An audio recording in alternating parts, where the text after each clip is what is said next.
The year was 1678. Pope Innocent XI presided over the Catholic Church. His papacy was a time of austerity and reform. Within the hallowed halls of the Vatican, a young priest named Father Marco diligently performed his duties. He was known for his piety and his unwavering faith. Father Marco was a scholar at heart. He spent countless hours in the Vatican library. He pored over ancient texts, immersing himself in the wisdom of the Church Fathers. He was particularly interested in the history of the early Church. He was fascinated by the stories of the martyrs and the saints. One day, while organizing a collection of ancient scrolls, Father Marco noticed something peculiar. He felt a slight draft, a whisper of air against his cassock. This was unusual, as the section of the library he was in was known for its stillness. Intrigued, Father Marco searched for the source of the draft. He ran his fingers along the cool stone walls, searching for any irregularity. The Vatican Library was a labyrinthine place. It was filled with countless corridors and hidden chambers. Father Marco, however, knew its secrets well. He had spent years studying its layout. He realized that the draft he felt must be coming from a hidden passage. The thought sent a chill down his spine. What secrets could the Vatican be hiding? His curiosity piqued. Father Marco continued his search. He tapped lightly on the walls, listening for any hollow sounds. Finally, behind a large tapestry depicting the baptism of Christ, he found it. A small, almost imperceptible door. It was so well hidden that it seemed to blend seamlessly into the wall. With trembling hands, Father Marco reached for the handle. It was cold to the touch, as if made of ice. As he turned the handle, he heard a low groan. The sound seemed to echo through the silent library. He hesitated for a moment, a sense of foreboding washing over him. Taking a deep breath, Father Marco pushed the door open. It creaked ominously, as if disturbed after centuries of slumber. A musty smell wafted out, the scent of decay and forgotten things. Holding his breath, Father Marco stepped inside. The room was small and circular, with no windows and only a single flickering oil lamp hanging from the center of the ceiling. The walls were lined with shelves upon shelves of books, but these were not the neatly organized volumes of the Vatican Library.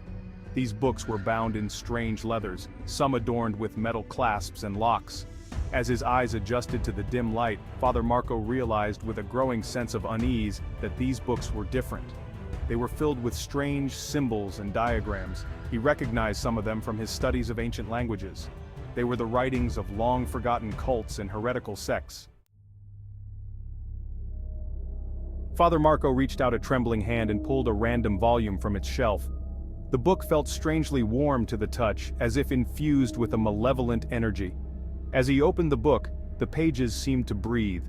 A cold draft emanated from the ancient parchment. As he began to read, the words seemed to writhe before his eyes.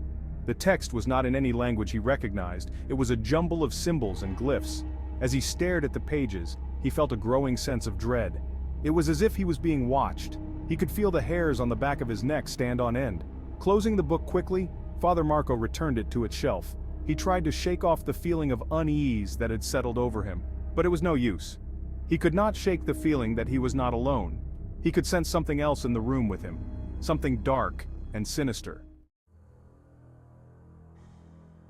Section 5. Whispers in the Dark. The flickering lamp cast long, dancing shadows on the walls. The air grew heavy with a palpable sense of dread. Father Marco felt a chill run down his spine, as if a cold hand had brushed against his skin. He tried to ignore the feeling, telling himself it was just the dampness of the room.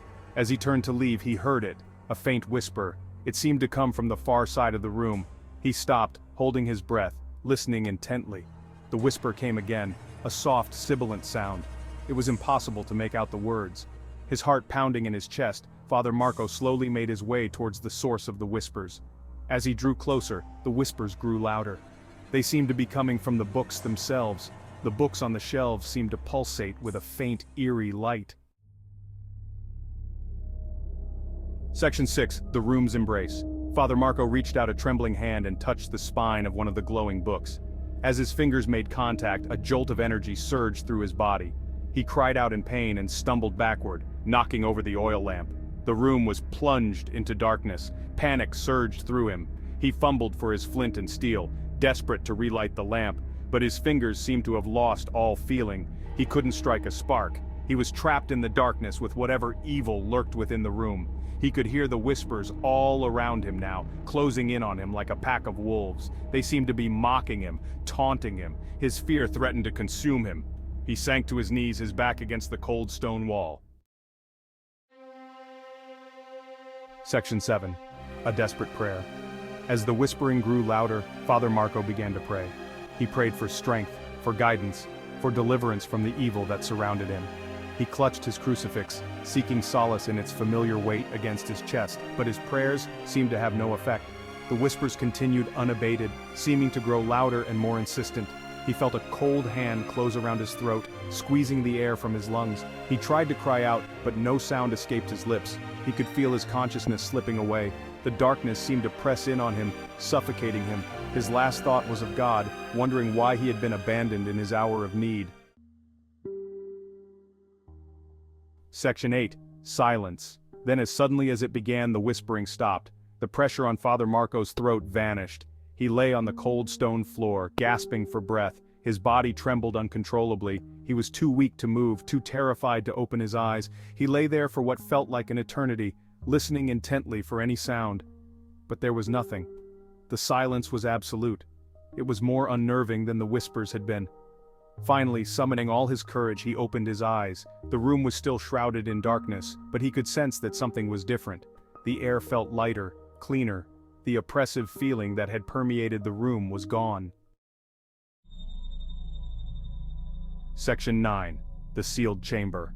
Gathering his strength, Father Marco stumbled to his feet. He fumbled his way to the door, his hands outstretched before him. He found the handle and threw the door open. Light flooded the room. He staggered out into the hallway. 2 guards, alerted by the noise, rushed towards him. They found him leaning against the wall, his face pale and drawn, his eyes wide with terror. He tried to speak, to tell them what he had experienced, but no words came out. The guards, alarmed by his state, helped him to his feet and led him away. They sealed the door to the hidden room, placing it under constant guard. No one was allowed to enter without the express permission of the Pope himself. Section 10. The Vatican Secret. Father Marco never fully recovered from his experience. He was plagued by nightmares and haunted by the memory of the whispers. He refused to speak of what he had seen and heard. Some whispered that he had lost his mind. Others said that he had seen too much. The Vatican, for its part, remained silent on the matter. The sealed room became one of the Vatican's many secrets, a secret that it guarded jealously. To this day, no one knows for sure what Father Marco found in that hidden chamber, or what became of him in the moments after the lamp went out. Section 11. The Lingering Shadow. The legend of Father Marco and the sealed room has persisted through the centuries.